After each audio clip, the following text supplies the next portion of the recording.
श्री अद्वैत गदाधर श्रीवासादि गौरभक्तवृंद। हरे कृष्णा कृष्ण कृष्ण हरे हरे, हरे राम राम राम हरे हरे। नम ओं विष्णुपादाय कृष्णप्रेष्ठाय भूतले श्रीमते भक्ति विकास स्वामिनिधि नामिने। नम ओं विष्णुपादाय कृष्णप्रेष्ठाय भूतले श्रीमते भक्ति वेदांत स्वामिनिधि नामिने। नमस्ते सारस्वते देवे गौरवाणी प्रचारिणे निर्विशेष शून्यवादी पाश्चात्य देशतारिणे। हरे कृष्ण। అందరికీ స్వాగతం।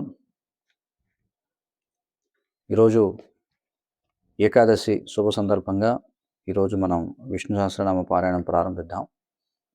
అయితే దానికంటే ముందుగా మనం ఈ విష్ణు సహస్రనామ పారాయణం యొక్క విశిష్టత ఏమిటి, దాని గురించినటువంటి కొంత పరిచయం ముందుగా మనం తెలుసుకుందాం.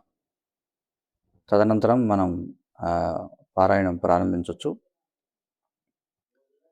అయితే దీని యొక్క విశిష్టతను చర్చించడానికి కూడా మనకి కొన్ని తరగతులు అవసరం అవుతాయి. అందుచేత రోజు కొంత మనం దాని యొక్క విశిష్టత గురించి చర్చిస్తూ, అలాగే మనం పారాయణ కూడా చేస్తూ రోజుకి ఈ ఈ సహస్రనామాల్లో ఉన్నటువంటి ఒక నామం యొక్క అర్థాన్ని మనం తెలుసుకుందాం. మనకి వైదిక శాస్త్రాలు అనేకంగా ఉన్నాయి. మనకి ఈ విష్ణు సహస్రనామ స్తోత్రం ఏదైతే ఉందో, అంటే ఇందులో విష్ణువు యొక్క, అంటే కృష్ణుని యొక్క 1000 నామాలు ఇందులో పొందుపరచబడ్డాయి. ఇది ఒక విలక్షణమైనటువంటి స్తోత్రంగా మనం చెప్పుకోవాలి. అంటే సాధారణంగా ఇది ఒక పురాణంలో భాగంగా మాత్రమే కాకుండా ఒక ముఖ్యమైనటువంటి, అంటే ఈ మహాభారతం అనేటువంటి గ్రంథం ఏదైతే ఉందో అందులో చాలా ముఖ్యమైనటువంటి భాగంగా ఉందన్నమాట. అంటే కేవలం మహాభారతంలో ఒక భాగం లేదా ఒక పురాణంలో ఒక భాగం అని మాత్రమే కాకుండా దీనికి ఒక విలక్షణమైనటువంటి స్థానం ఉంది ఈ విష్ణు సహస్రనామానికి. వివిధ వైదిక దేవతలు, అంటే దేవీ దేవతలు ఎవరైతే ఉన్నారో ప్రతి ఒక్కరికి కూడా, వైదికంగా ఉన్నటువంటి దేవీ దేవతలందరికీ ఇంచుమించుగా ఆ విధంగా ఏవో కొన్ని స్తోత్రాలు ఉన్నాయి వారిని స్తుతించడానికి. మనం చూస్తే ప్రతి దేవీ దేవతలకు కూడా వారిని స్తుతించేటువంటి కొన్ని స్తోత్రాలు ఉన్నాయి. సాధారణంగా ఆయా దేవతలను పూజిస్తున్నప్పుడు ఏం చేస్తారంటే ఆయా స్తోత్రాలని చదువుతూ ఉంటారు ఆ దేవీ దేవతలని సంతృప్తిపరచడం కోసం. అంటే ఈ ఆగమిక విధానంలో మనం చూస్తే, ఈ వైదిక ఆగమంలో ఏ దేవతను పూజించాల్సి వస్తే ఆ దేవతకు సంబంధించినటువంటి స్తోత్రాలను చదువుతూ ఉంటారు. మరి విష్ణువు యొక్క ఈ సహస్రనామాలు ఏవైతే ఉన్నాయో ఇవి వివిధ శాస్త్రాల్లో మనకు కనిపిస్తున్నాయి అన్నమాట. అంటే అవడానికి అన్నీ కూడా విష్ణువుని కీర్తించేటువంటి సహస్రనామాలు అయినప్పటికీ మనకి పద్మపురాణంలో కూడా విష్ణు సహస్రనామాలు కనిపిస్తున్నాయి, గరుడ పురాణంలో కనిపిస్తున్నాయి, స్కంద పురాణంలో కూడా కనిపిస్తున్నాయి. కానీ ఇవేవి కూడా మహాభారతంలో అనుశాసన పర్వంలో ఉన్నటువంటి విష్ణు సహస్రనామ స్తోత్రం ఏదైతుందో అంతటి ప్రాచుర్యాన్ని పొందలేదు. అవన్నీ కూడా అత్యంత ప్రాచుర్యాన్ని పొందింది మహాభారతంలో అనుశాసనిక పర్వంలో ఉన్నటువంటి విష్ణు సహస్రనామ స్తోత్రం. ఇది ఎంతటి గొప్ప స్థానాన్ని కలిగి ఉందంటే తరచుగా దీనిని సహస్రనామ స్తోత్రం అని అనిస్తూ ఉంటారనమాట. సహస్రనామ స్తోత్రం అన్నారంటే అందరూ కూడా ఇది విష్ణు సహస్రనామ స్తోత్రం అనేటంతటి ప్రాచుర్యాన్ని కలిగి ఉంది. కానీ ఇందాక చెప్పుకున్నట్టుగా ఇతర దేవీ దేవతలు కూడా వారిని స్తుతించేటువంటి స్తోత్రాలు ఉన్నాయి. ఎలాగంటే ఇప్పుడు భగవద్గీత అన్నాం అనుకోండి, భగవద్గీత అనే దానికి భగవద్గీత అని చెప్పక్కర్లే, గీత అన్నా ఉంటేనే భగవద్గీత అనుకుంటారు అందరూ, అంతే కదా. గీత అన్నా ఉంటేనే భగవద్గీత అనుకుంటారు. అలాగే సహస్రనామ స్తోత్రం అన్నా ఉంటేనే అది విష్ణు సహస్రనామ స్తోత్రం అని అనుకుంటాం. అయితే ఇది ఒక వైష్ణవ గ్రంథంలో భాగంగా ఉండడం మాత్రమే కాదు.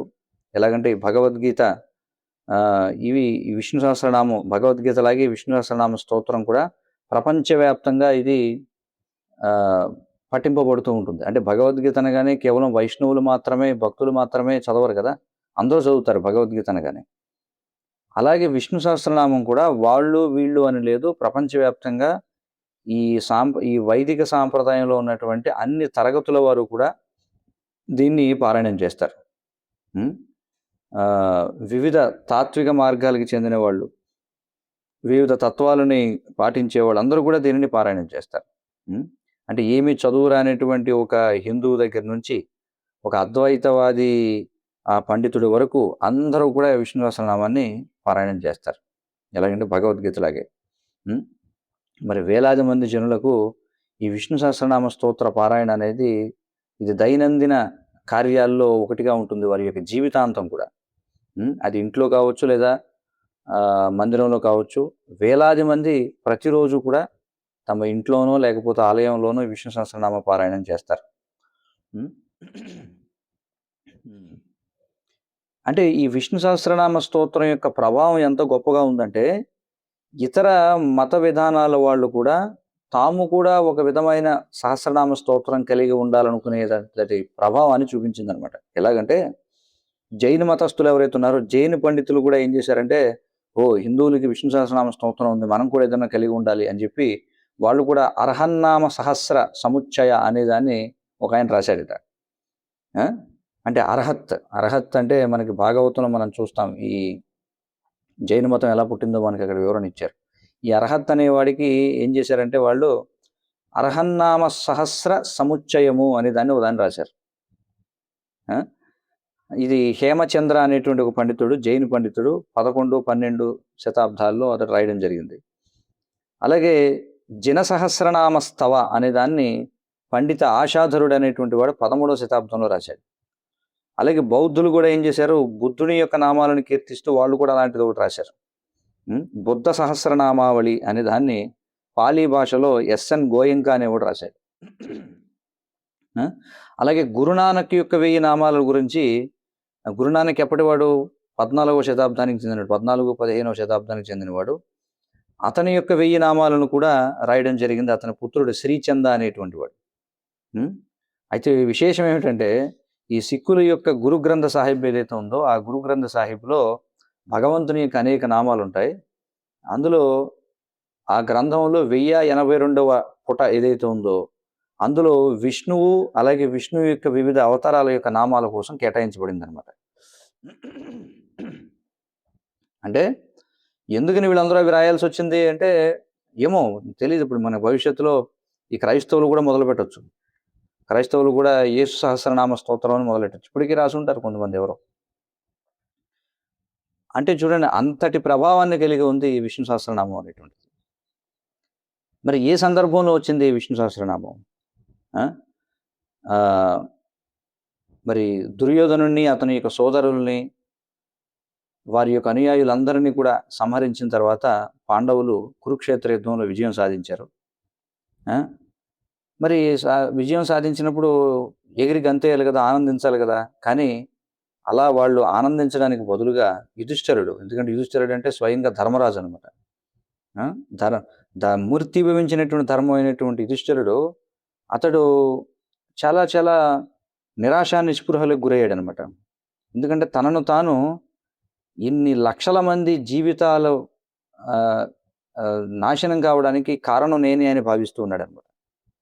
ఎందుకంటే అతని యొక్క స్నేహితులు, బంధువులు, తన స్వంత పుత్రులు కూడా మరణించారు. కేవలం దేనికోసం ఇదంతా? అతడు సింహాసనాన్ని అధిష్ఠించడం కోసం. మనం చెప్పుకున్నాం, కురుక్షేత్ర రణరంగంలో దగ్గర మనకి 40 లక్షల మంది దాకా పాల్గొంటే అందులో మనకి చివరికి ఈ కౌరవ పక్షంలో మిగిలిన వాళ్ళు, మొత్తం మీద మిగిలిన వాళ్ళు 3. అశ్వత్థామ ఒకడు మిగిలాడు, కృపాచార్య మిగిలాడు, అలాగే కృతవర్మ మిగిలాడు. చూడండి, మిగిలిన వాళ్ళందరూ పాండవుల యొక్క పుత్రుల సహితంగా అందరూ మరణించారు. అందుచేత యుధిష్ఠిరుడు తీవ్రమైనటువంటి దుఃఖానికి గురై అతడు వీళ్ళందరి మరణాలకు కూడా కారణం నేను ఒక్కడిని సింహాసనం మీద కూర్చోవడం కోసం ఇన్ని ప్రాణాలు బలి కావాలా అని ఎంతో బాధపడుతూ ఉన్నాడు అనమాట.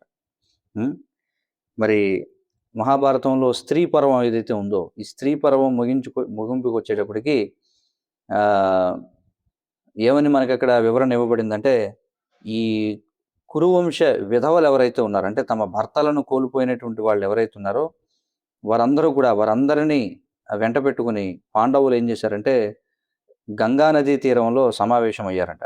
ఎందుకోసం అంటే, మరణించినటువంటి తమ బంధువులు ఎవరైతే ఉన్నారో, ఎవరైతే కురుక్షేత్ర రణరంగంలో చివరి శ్వాస వదిలారో, వారందరి ఉద్ధరణ కోసం, తర్పణాలు వదలడం కోసం వాళ్ళందరూ కూడా గంగా నదీ తీరంలో అక్కడ సమావేశమయ్యారు. ఆ సమయంలో కుంతీదేవి ఆమె కన్నీరు కారుస్తూ వారందరినీ ఏమని వేడుకుందంటే, మీరు కర్ణుడికి కూడా తర్పణాలు వదలాలి. ఎందుకంటే కర్ణుడు మీ యొక్క జ్యేష్ఠ సోదరుడు అనే నిజం చెప్పిందనమాట ఆ సమయంలో. మరి అనూహ్యమైనటువంటి ఈ వాస్తవాన్ని విని ఈ 5గురు సోదరులందరూ కూడా వాళ్ళు విస్మితులైపోయారనమాట పూర్తిగా. ఫ్లాబర్ క్యాస్టెడ్ అంటారు ఇంగ్లీష్‌లో. అంతా మొత్తం యుద్ధం అంతా ముగిసిపోయి అందరూ తర్పణాలు వదులుతుంటే కుంతీదేవి బాధపడింది. అయ్యో! అందరికీ తర్పణాలు వదులుతున్నారు కానీ కర్ణుడికి ఎవరు వదలటం లేదే అని చెప్పి అప్పుడు ఆవిడ వాస్తవం చెప్పిందనమాట. నాయనా కర్ణుడు ఎవరో కాదురా, మీ యొక్క జ్యేష్ఠ సోదరుడు అని చెప్పింది. అది విని వాళ్ళందరూ కూడా ఏమిటంటే విస్మితులైపోయారనమాట. ముఖ్యంగా యుధిష్ఠిరుడికి అదొక పెద్ద ఏమన్నాలి, ఒక ఒక హెవీ బ్లో అని చెప్పుకోవాలన్నమాట. చూడండి, యుధిష్ఠిరునికి అదొక పెద్ద నిర్ఘాంతపరిచేటువంటి విషయం, ఏదో పిడుగుబడినట్టయింది. మరి తమ యొక్క మొదటి సోదరుణ్ణి కూడా చంపారనేటువంటి విషయాన్ని తెలిసి ఇంక యుధిష్ఠిరుడి యొక్క దుఃఖానికి అవధులు లేవు. అప్పుడు అతడు ఇంక ఏమని సంకల్పించాడంటే, ఇక నేను రాజ్యాన్ని పరిపాలించడానికి బదులుగా నేను ఈ ప్రపంచాన్ని త్యజించి నేను అరణ్యానికి వెళ్ళి నేను సన్యాస జీవితాన్ని గడుపుతాను. ఈ విధంగా నేను చేసిన పాపాలన్నిటికీ నేను ప్రాయశ్చిత్తం చేసుకుంటానని అనుకున్నాడు. కుంతీదేవి, ద్రౌపది, అలాగే అతని యొక్క సోదరులందరూ కూడా అతన్ని ఓదార్చడానికి ప్రయత్నం చేశారనమాట. లేదు లేదు, నువ్వు నీ బాధ్యతకి అంటిపెట్టుకుని ఉండాలి, ఎందుకంటే నువ్వు ఒక చక్రవర్తివి కాబట్టి ఇప్పుడు అని చెప్పి వాళ్ళు ఎంతగానో సముదాయించడానికి ప్రయత్నించారు. కానీ ఏమి లాభం లేకుండా పోయింది. ఎవరు కూడా యుధిష్ఠిరుని ఓదార్చలేకపోయారనమాట. అప్పుడు నారదముని కూడా యుధిష్ఠిరుని ఉద్దేశించి ఎన్నో గొప్ప ఉపదేశాలు చేశాడనమాట. అయినా సరే యుధిష్ఠిరుడు కదలలేదనమాట. ఒక అంగుళం కూడా అతని యొక్క మనస్థితిని ఎవరు కూడా మార్చలేకపోయారు. వ్యాసదేవులు వారు వచ్చి ఆయన కూడా ధర్మాన్ని నిర్వర్తించడంలో మనిషి ఎలా ఉండాలి దాని గురించి ఆయన కూడా ఉపదేశాలు ఇచ్చారు. అలా ఆయన ఉపదేశాలు ఇచ్చినప్పుడు యుధిష్ఠిరుడు మరికొన్ని ప్రశ్నలు వేశాడనమాట. ఆ ధర్మం గురించి ఇంకా మీరు నాకు వివరించండి అని చెప్పి. ముఖ్యంగా ఎవరైతే క్షత్రియ వర్ణంలో ఉన్న వారి యొక్క ధర్మాల గురించి వివరించమంటే, మరి వ్యాసదేవులు వారు ఏం చేశారు, మళ్ళీ యుధిష్ఠిరుడికి ఈ ధర్మం యొక్క లోతైనటువంటి విషయాలన్నింటినీ కూడా తెలియజేయడం జరిగింది. ఆయన ఏం చేశారంటే, నువ్వు ధర్మం యొక్క లోతైనటువంటి సూక్ష్మాలు తెలుసుకోవాలంటే ఓ యుధిష్ఠిరా, నువ్వు భీష్మదేవులు వారిని ఆశ్రయించాలయ్యా అని చెప్పి అంటాడు. సోదరులందరూ చెప్పారు, ఆయన ఓదార్చబడలేదు. కుంతీదేవి చెప్పింది, ద్రౌపది చెప్పింది, ఒక విధంగా చెప్పాలంటే కృష్ణుడు కూడా చెప్పాడు, నారదుడు కూడా చెప్పాడు. అయినా సరే యుధిష్ఠిరుడికి మనశ్శాంతి కలగలేదు. వ్యాసదేవుల వారిని అడిగితే అప్పుడు వ్యాసదేవుల వారు ఏమన్నారంటే, నువ్వు క్షత్రియ ధర్మం గురించి అడుగుతున్నావు కదా, ఇంకా వీటి గురించి తెలుసుకోవాలంటే నువ్వు భీష్మ పితామహుడిని ఆశ్రయించాలి. ఎందుకంటే భీష్మ పితామహుడికి సకల శాస్త్రాలు కూడా తెలుసు. అతని యొక్క విజ్ఞానం ఏదైతే ఉందో అది ఈ ప్రపంచంలోనే అసమానమైనటువంటిది. భీష్ముడితో సమానమైనటువంటి విజ్ఞానాన్ని ఎవరు కూడా కలిగలేరు అని చెప్తాడు. ఏమైనప్పటికీ ఈ సలహా ఏదైతే ఉందో అది యుధిష్ఠిరుని యొక్క దుఃఖాన్ని ఇంకా పెంచింది. ఎందుకంటే అతడికి మళ్ళీ ఒక విషయం జ్ఞాపకం వచ్చింది. ఏమిటది? వారు ఏ విధంగా సెకండ్ని ముందుంచుకుని భీష్ముడిని మోసపూరితంగా చంపారనేటువంటి విషయం గుర్తొచ్చి ఇంకా దుఃఖం పెరిగిపోయింది అనమాట. ఎందుకంటే ఈ శిఖండి పూర్వం ఒక స్త్రీగా పుట్టినటువంటి వాడు. అందుచేతనే భీష్ముడు ఏమని నిర్ణయించుకున్నాడు, స్త్రీపై నేను ఆయుధాన్ని ఎత్తను అని చెప్పి అనుకున్నాడు. మరి ఏం చేశారు మరి? ఆ విధంగా శిఖండిని ముందుంచుకుని ఎప్పుడైతే భీష్ముడు తన ఆయుధాలను పక్కన పెట్టాడో అప్పుడు బాణాల వర్షం కురిపించారు. ఎవరు? అర్జునుడు, శిఖండి, వీళ్ళందరూ కూడా బాణాల వర్షం కురిపించి ఏం చేశారు, మొత్తానికి భీష్ముడు పడిపోయేలా చేశారు. భీష్ముడు ఏం చేశాడు, ఆ విధంగా అంపశయ్యపై పరుండిపోయాడు, బాణాల శయ్యపై పడుకుని ఉన్నాడు అనమాట. ఇప్పుడు యుధిష్ఠిరుడు అనుకుంటున్నాడు, నేను ఏ ముఖంతో వెళ్ళి భీష్ముడి దగ్గరికి వెళ్ళి ధర్మం గురించి ఉపదేశాలు ఇవ్వమని అడగాలి? నాలాంటి నీచుడా వెళ్ళి ఆయన దగ్గరికి వెళ్ళి ధర్మం గురించిన ఉపదేశాలు అడగాలి అని చెప్పి అన్నాడనమాట. మరి యుధిష్ఠిరుని యొక్క ఆహ్, ఈ సంకోచాన్ని ఎరిగినటువంటి శ్రీకృష్ణ భగవానుడు ఏమన్నాడంటే, యుధిష్ఠిరా నువ్వు పునరాలోచించొద్దు. వ్యాసదేవులు వారు చెప్పినటువంటి మాటలకి అంటిపెట్టుకొనుండు అని చెబితే మొత్తానికి యుధిష్ఠిరుడు అంగీకరిస్తాడనమాట. ఆ తర్వాత రోజే వాళ్ళందరూ కూడా ఏం చేస్తారు, హస్తినాపురం నుండి బయలుదేరి కురుక్షేత్రంలో భీష్ముడు ఎక్కడైతే పడిపోయి ఉన్నాడో అక్కడికి వెళతారు. మరి భీష్ముడు తన శరీరం అంతా కూడా బాణాలు గుచ్చుకుని పోయి ఉన్నప్పటికీ కూడా అతడు సజీవంగా ఉన్నాడు, పూర్తి చైతన్యంతో ఉన్నాడు. చూడండి, ఎందుకంటే అతడు తన తండ్రి అయినటువంటి శంతను నుండి వరాన్ని పొందాడు. అందుచేత భీష్ముడు తాను ఏ క్షణంలో శరీరాన్ని వదలాలనుకుంటే ఆ క్షణంలోనే శరీరాన్ని వదులుతాడు అనమాట. అందుచేత అతడు ఒక మంగళప్రదమైనటువంటి ముహూర్తం కోసం వేచి చూస్తున్నాడు అనమాట, శరీరాన్ని వదిలేయడం కోసం. మరి ఆ మంగళప్రదమైనటువంటి ముహూర్తం రావడానికి ఇంకా 56 రోజులు మిగిలి ఉంది. చూడండి, 56 రోజులు. ఇంకా వాస్తవంగా చెప్పాలంటే ఇదంతా కూడా పైకి ఒక ఏమంటారు, ఒక ఏర్పాటు, అంత ఒక ఆర్భాటం లాంటిది. వాస్తవంగా ఇదంతా కూడా భగవంతుడి యొక్క ఏర్పాటు అనమాట. ఈ భీష్ముడి నుండి ఈ విధమైనటువంటి ఉపదేశాలు యుధిష్ఠిరుడు పొందాలి అనేటువంటి దానికి ఇది ఒక సాకుగా చెప్పుకోవాలి. ఎందుకంటే ఆ 56 రోజులలో భీష్ముడు ఏవైతే యుధిష్ఠిరునికి ఉపదేశాలు చేశాడో ఆ ఉపదేశాలే మహాభారతంలో శాంతి పర్వం అంతా కూడా, శాంతి పర్వం నుండి అనుశాసన పర్వం వరకు ఏవైతే మహాభారతంలో చర్చించబడ్డాయో అవన్నీ భీష్ముడు అంపశయ్యపై 56 రోజుల పాటు పడుకొని చేసిన ఉపదేశాలు. చూడండి, ఇంకొక విశేషం ఏంటో తెలుసా, మహాభారతంలో ఒక పావు భాగం ఈ ఉపదేశాలు ఉన్నాయి. మహాభారతంలో సుమారుగా 1,11,000 శ్లోకాలు ఉంటే అందులో పావు భాగం అంటే మీరు లెక్కేసుకోండి, 1,00,000 అంటే అందులో పావు భాగం 25,000 అనుకుందాం. అంటే 25,000కు పైగా శ్లోకాలు భీష్ముడు చెప్పినవే, అది కూడా అంపశయ్యపై పడుకొని 56 రోజుల పాటు చెప్పినవి. మరి ఆ 56 రోజుల పాటు ఈ శాంతి పర్వం నుండి అనుశాసన పర్వం యొక్క ముగింపు వరకు భీష్ముడు చేసిన ఉపదేశాలలో ఏమేమి ఉన్నాయండి అంటే, ధర్మం గురించి, నైతిక విలువల గురించి, మరి ఆధ్యాత్మికత అంటే ఏమిటి, అలాగే అసలు ఈ భీష్ముడు చెప్పినటువంటి, చూడండి మనకి భాగవతంలో 18,000 శ్లోకాలు ఉన్నాయి. అంతకంటే ఎక్కువ శ్లోకాలు అంటే సుమారుగా 25,000 శ్లోకాలు భీష్ముడే చెప్పాడు మహాభారతంలో. చూడండి, అదే ఒక పెద్ద పురాణంగా అయిపోతుంది అనమాట. దాని నుండి మళ్ళీ అనేకమైనటువంటి ఉపశాస్త్రాలు ఇవన్నీ కూడా అనేకమైనటువంటివి పుట్టుకొచ్చాయన్నమాట భీష్ముడు చేసిన ఉపదేశాల నుండి. ఇక భీష్ముడు ఇవన్నీ కూడా చెప్తూ, ఈ ధర్మ సూక్ష్మాలని కూడా చెప్తూ తన ప్రవచనాన్ని ముగిస్తూ చివరిలో భీష్ముడు ఏం చేస్తాడో ఈ విష్ణువు యొక్క సహస్రనామాలను బోధిస్తాడన్నమాట. అన్ని వేల ఉపదేశాలు చేసిన తర్వాత దానికి ముగింపుగా ఏం చేశాడు అతడు, విష్ణువు యొక్క సహస్రనామాలను బోధించాడు. దేనికి అంటే యుధిష్ఠిరుడు అడిగినటువంటి ఒక ప్రశ్నకు బదులుగా ఏమని అడిగాడు, ముక్తి సాధించాల్సిన వాడు దేనిని ఉచ్చరించాలి అని అడిగాడు. దానికి సమాధానంగా ఇవన్నీ కూడా చెప్పడం జరిగింది. మరి ఈ మొత్తం సంఘటన అంతా కూడా మనం చూస్తే ఈ భీష్ముని యొక్క అసమానమైనటువంటి లక్షణాలను లోకానికి తెలియజేయడం కోసం ఒక ఏర్పాటుగా చెప్పబడిందనమాట.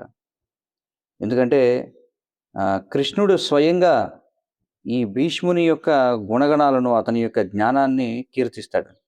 ఇంకా ఏమని ప్రకటిస్తాడంటే, ఈ ముల్లోకాల్లో కూడా చూడండి, ఇంకేమన్నాడు చూడండి, ఇక్కడ ఏమన్నారు, మరణాన్ని ఈ విధంగా ఎదుర్కోగలిగినటువంటి వాళ్ళు ఈ ముల్లోకాల్లో ఎవరూ లేరు. అంటే మరణాన్ని కూడా మోహితులను చేయగలిగినటువంటి వాళ్ళు భీష్ముడితో సమానమైన వాళ్ళు ఎవరు కూడా ఈ లోకంలో లేరు అని చెప్పడం జరిగింది.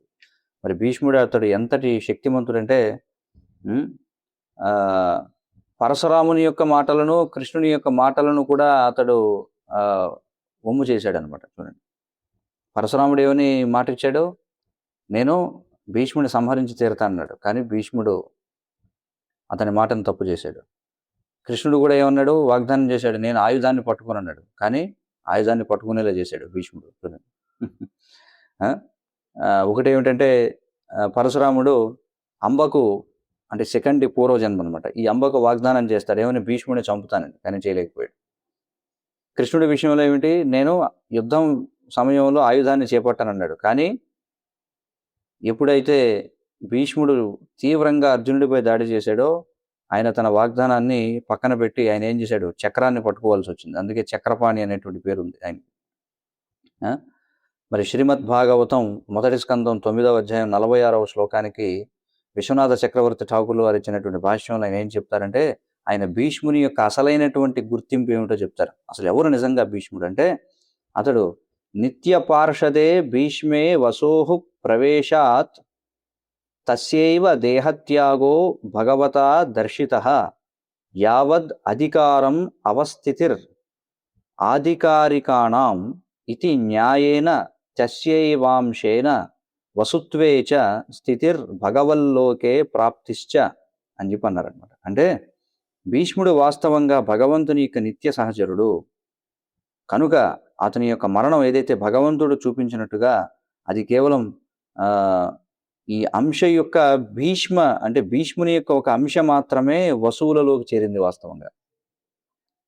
ఎందుకంటే ఈ వసువులు ఎవరైతే ఉన్నారో అందులో ద్యు అనేటువంటి ఒక వసువు ఎవరైతే ఉన్నాడో అతని యొక్క భీష్ముడు ఎవరంటే పూర్తిగా వసువు మాత్రమే కాదు. భీష్ముని యొక్క ఒక అంశ ఎవరంటే ఈ వసువు ఎవరైతే ఉన్నాడో ద్యు అనేటువంటి ఇక్కడ వసువు అని చెప్పి చెప్తున్నారనమాట. కాబట్టి యావద్ అధికారం అవస్థితిర్ ఆధికారికాణం అని చెప్పి చెప్పబడింది బ్రహ్మసూత్రాల్లో. ఇక్కడ ఏం చెప్తున్నారంటే, కాబట్టి భీష్ముడు ఎప్పుడైతే శరీరాన్ని వదిలిపెట్టాడో అప్పుడు ఆ వసువు యొక్క ఒక అంశం మాత్రమే వెళ్ళి ఆ వసువు యొక్క స్థానానికి చేరింది. కానీ భీష్ముడు భగవంతునికి నిత్య సహచరుడు. ఇది మనం అర్థం చేసుకోవాలి. కాబట్టి ఎవరైతే అధికారంలో ఉంటారో వారు ఈ విశ్వంలో ఎంతకాలం వరకు ఉంటారు అంటే వారి యొక్క కర్తవ్యం ఎంతవరకు ఉంటుందో అంతవరకు. నిత్య పార్షద భూతస్య భీష్మస్య తవ అప్రకట లీలాయాం పార్థసారథి ప్రాప్తిరుక్త్వైవ అని చెప్పి చెప్పబడింది. అంటే మరి భీష్ముడు భగవంతునికి నిత్య సహచరుడు కావడం చేత ఏమని చెప్పబడిందంటే, భీష్ముడు అప్రకట లీలలో చూడండి,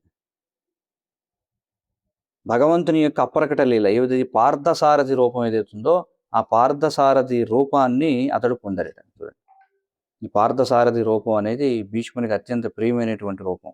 కాబట్టి ఆ రూపాన్ని భీష్ముడు పొందాడు అని చెప్పి చెప్పడం జరిగింది.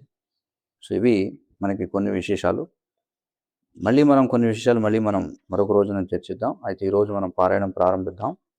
అయితే విష్ణు సహస్రనామ స్తోత్రాల్లో మీరు చూస్తే అనేక రకరకాలుగా మీకు కనిపిస్తూ ఉంటాయి. ఒక్కొక్క సాంప్రదాయం వాళ్ళు ఒక్కొక్క రకంగా అందులో ముందు కొన్ని ప్రార్థనలు, తర్వాత కొన్ని ప్రార్థనలు, ఇలాగ అనేకమైనటువంటి వాటిని చేర్చడం జరిగిందనమాట. కానీ వాస్తవంగా విష్ణు సహస్రనామం ప్రారంభం అయ్యేది వైశంపాయన ఉవాచ శృత్వా ధర్మానశేషేన పావనాని చ సర్వశః అనే శ్లోకం ఏదైతుందో అక్కడతో ప్రారంభం అవుతుంది. వైశంపాయనుడు చెప్పినటువంటిది. దానికి ఏవైతే సమాధానాలు భీష్ముడు చెప్పడం జరిగిందో అవి మనం చూస్తాం. ఆ విధంగా ఇదంతా కూడా ముందుకు వెళుతుంది. అందుచేత అనేక రకాలు ఉన్నాయి. కాబట్టి మీరు మన రోజు పారాయణం చేస్తుంటే మీకు అర్థమవుతుంది ఏవేవి మనం చదవాలి, ఏవేమి మనం చదవాల్సిన అవసరం లేదు అనేటువంటిది. కాబట్టి ఈరోజు మనం మొదటగా ఈరోజు ఏకాదశి కాబట్టి మనం పారాయణం ప్రారంభిద్దాం. మీరు మీ దగ్గర ఉన్నటువంటి పుస్తకాల్లో ఇప్పుడు నేను చదివేటువంటి శ్లోకాలు ఏవైతే ఉన్నాయో అవి మీరు మార్క్ చేసుకొని అవి మాత్రం చదివితే సరిపోతుంది. ఎందుకంటే సాధారణంగా అనేకమైనటువంటి శ్లోకాలు ఉంటాయన్నమాట. అందుచేత ఈ 1000 నామాలు కూడా విష్ణువు యొక్క 1000 గుణాలను ఏ విధంగా వివరిస్తున్నాయి అనేది మనం తెలుసుకోవాలన్నమాట. ఒక్కొక్క నామము ఎందుకని కృష్ణుడికి ఇవ్వబడింది అని తెలుసుకోవడమే మన యొక్క కర్తవ్యం. కాబట్టి అసలు విష్ణువుకి ఇన్ని నామాలు ఎందుకు వచ్చాయి? ఎందుకంటే ఆయన అన్ని కళ్యాణ గుణాలను కలిగి ఉన్నాడు కాబట్టి ఆయన యొక్క ఒక్కొక్క గుణము మనం తెలుసుకోవడం ద్వారా మన జీవితం పూర్తిగా కూడా పవిత్రమవుతుంది. ఈ విధంగా ఈరోజు మనం కొంత పరిచయం చూసాం, అలాగే ఒకసారి పారాయణం చేశాం. అందరికీ ఒక గ్రూప్లో కూడా ఒక లిస్ట్ మీకు ఒక విష్ణు సహస్రనామ స్తోత్రాన్ని కూడా మీకు తెలుగులో అలాగే ఇంగ్లీష్లో కూడా అందరికీ అందజేస్తాం. మీరు దానిని అనుసరించవచ్చు. మీ దగ్గర ఉన్న పుస్తకాల్లో కూడా వాటిని మీరు మార్క్ చేసుకోవచ్చు. మనం ఇంకా విష్ణు సహస్రనామం గురించి కొంత పరిచయం కూడా ఇంకా తెలుసుకోవాల్సి ఉంది. రేపటి రోజున మరికొంత విశేషాలు తెలుసుకొని మనం పారాయణం చేద్దాం. పారాయణం చేయడానికి ఒక 20 నిమిషాల సమయం పడుతుంది. పరిచయం ఒక 2-3 రోజులు ఉంటుంది. ఇంకా తర్వాత పరిచయం ముగిసిన తర్వాత రోజుకొకసారి పారాయణం చేసి ఒక నామం యొక్క అర్థం ఏమిటో మనం తెలుసుకొని ఆ విధంగా మనం ముందుకెళదాం. ఓం తత్సత్. వాంఛాకల్పతరుభ్యశ్చ కృపా సింధుభ్యేవ చ పతితానాం పావనేభ్యో వైష్ణవేభ్యో నమో నమః.